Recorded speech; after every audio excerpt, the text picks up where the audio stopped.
Welcome to The Inside Story. I'm Billy Hollowell, and today I am welcoming Brandon Showalter back to the show to talk about a new season of Generation Indoctrination. Brandon, how you doing today? I'm doing great, Billy. So let's just, for those who don't know, because this has been really an incredible podcast project that you have spearheaded and put together, Generation Indoctrination. Give us a little bit of a synopsis for those who are unaware, who have not yet heard of this podcast series. Well, we at the Christian Post believe that the threat that gender ideology poses both to the gospel and to society is something that needs a lot of scrutiny because it is existential. And that's not being hyperbolic. This will throw reality into utter chaos if we do not manage to live by the truth. If we don't get this issue right, we will have nothing to say as Christians.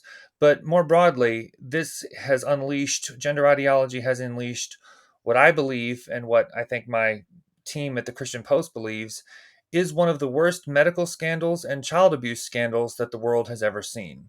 There are so many issues that this affects. And so in 2022, we knew that we wanted to take a deeper look at what was going on. We've been covering these issues for a long time, pretty much after I started at CP in 2016 and really heavily in 2017. But we knew that people are really engaging the podcast format these days. And so we wanted to hear from people who are affected by it and combating it from all sides, not all just Christians, not all just conservatives. We wanted to sort of do the job that the corporate media has mostly refused to do because they are largely captured by gender ideology. And so that's what we've done. Season one, we took a deep dive, and part of that was uh, just kind of just introduction to people who maybe had started to realize all of this crazy stuff going on in the medical arena or in the sports arena. We wanted to introduce people to just what this was all about. Season two was the audiobook of the ebook that I co-authored with Dr. Jeff Myers, who is featured in season three. And in season three, we figured that we just had to take a look at 2023 because the $1 million question that I receive all the time is the tide finally turning? And I think it can be said that in many respects, the tide really did turn in 2023, because 17 states enacted bans against transing children hormonally and surgically. That just cannot be ignored. The media has always framed this issue dishonestly, but they are also in cahoots with trans activists, I believe, who have operated mostly by stealth. And yet, with the state level legislative push, I think this issue is unignorable, and indeed it is already shaping national discourse, particularly with the 2024 election cycle right away. But this season, season three, it's not just about the politics. We also talk to parents on the front lines. We talk to detransitioners. We talk to theologians and pastors who are responding. We talk to people out in the epicenter of transgender ideology in this country, which I believe is California. So we tried to give a comprehensive overview of how this debate is morphing and developing, but particularly in light of the pushback that dramatically increased in 2023. Absolutely. And this entire season 3 is now live, and I can't, give you enough accolades for this. You put a lot of work into this, and anybody who likes documentary style podcasts, this is one of those shows that I would tell everybody you need to hear it, because I think most people have no idea, or at least a good proportion of the population, what exactly is going on when it comes to these trans issues, how far the ideology has been taken. But as you were saying there, you really break down everything from legislation and what is happening, really down into the anecdotal stories that really help give a lens into how horrific some of this is. And the last episode, the season finale, it really gets into how the church should respond. And I think that that's a key question. And you've been more than anybody on the front lines of this issue. And obviously, I want people to go listen to the entire season, and especially that last episode, episode 5, there, the finale, where you talk about that. But how should the church and how should individual Christians, in your view, be responding to this growing, really, I think, atrocity? Well, I think atrocity is a great word, and I think it requires Christians who are listening to this to understand that that's not overstating it. We are, as I said, we are living through one of the worst medical scandals and child abuse scandals that the world has ever seen.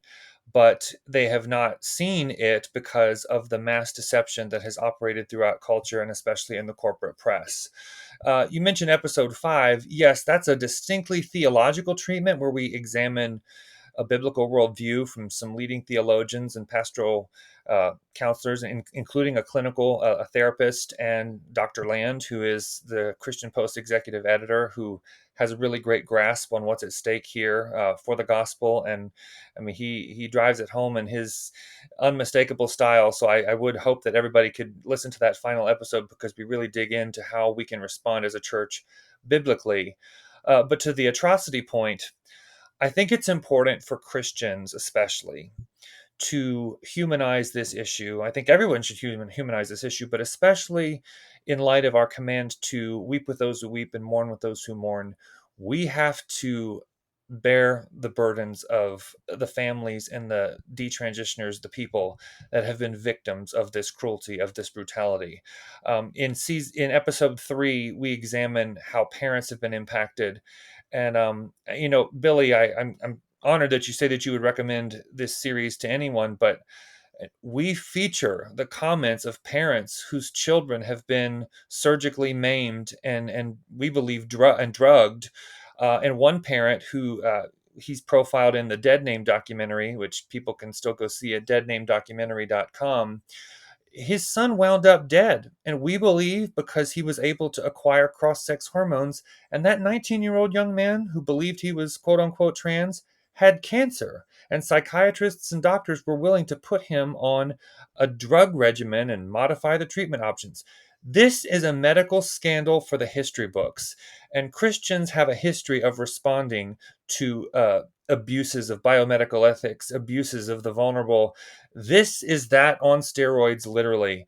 And when you hear the pain in the voices of these parents, and when you hear, in episode 4, we talked to two detransitioners about how their body parts were cut off. I don't know how you can be a living, breathing Christian and not have your heart just be moved with compassion.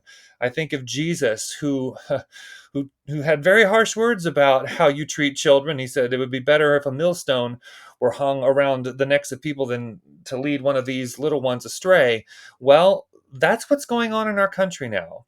And so, Christians, if you can't find it within you, can't locate the resources within you to respond with some courage to what's been going on, I think I would say you need to check your pulse. So, and whatever it is that however this podcast series hits you, whatever moves you, I would challenge everyone who listens to ask the Lord and to pray and say, okay, now that I know this, what should I do? How should I live my life in a way where I'm not just, oh, I just listened to an interesting podcast? No, I think the kinds of things that you're going to hear in this season should motivate you to action. And if it doesn't, again, check your pulse, but do something. Yeah, no, I mean, I think it's really heartbreaking how many people don't know, and then when you do know, you're not sure what to do, and so you're giving people those tools to wake up. And when you see, I think what the series really does so well is it illustrates in grave detail what exactly is going on, and you really are, I mean, you don't have a pulse or a soul if you're not reacting to what you're hearing in the show. Right. Again, getting into the moms and the dads in their fight, we often don't hear from Right. those parents because they feel like they can't speak up, or nobody's giving them a voice. You have given these parents a voice. Brandon, when you look at not just generation indoctrination, but all of the work that you have done in this area, and this is my last question for you because I think this is an important one. What do you want that legacy to be? What do you want that impact to be? Because you have been, again, I can't emphasize it enough, on the ground more than anybody unpacking these stories. Well, I can't say that I care about my legacy. I'll let history determine that. But I just, I guess when I think about this, is that is for me, and I saw one of these the other day, and it never gets easier. The Libs of TikTok chan account on Twitter, now known as X, posted an image of a radial forearm phalloplasty, which that's a surgery, and I still can't believe this is a thing, but I saw one for the first time a few years ago, and I felt like the bottom dropped out of the world. And for anyone who maybe you've seen What is a Woman and you saw the woman who pulled down her sleeve, and she had undergone a phalloplasty, that is a surgery that doctors harvest tissue and skin from the forearm in order to fashion a fake non-functional penis. I can't believe that I live in a country where doctors will go to work and do that. And it's a gut punch every time you see it. And then you see the other things. And it's like what blows my mind, Billy, is that this is now public knowledge. These atrocities that should be adjudicated at Nuremberg style tribunals, people don't have any excuse anymore. Yes, I and my colleagues at the Christian Post saw these horrific, incidents of child abuse and medical abuse early on, more than most people, and we did our best to raise the alarm. But I guess what's really on my heart now, in terms of what I think about going forward, is that people don't have any excuse anymore. Doctors are abusing children in the worst possible way. Families are being torn to shreds. I am not being extreme. I had a mom who is not a religious person tell me the other day that she feels as though her heart has been shredded. This is evil. We must stare it down. We must be bold. We have to keep ourselves prayed up. Well, Brandon, I appreciate you taking the time today. Everybody can head over to the Christian Post to hear the Generation Indoctrination podcast. It's on all the places where you love to hear your favorite podcast as well. Brandon, appreciate your time today. Everyone else, make sure you head on over to the Christian Post. Again, you can hear the podcast there and you can get all the news you need to read. We will see you again here on the podcast next week.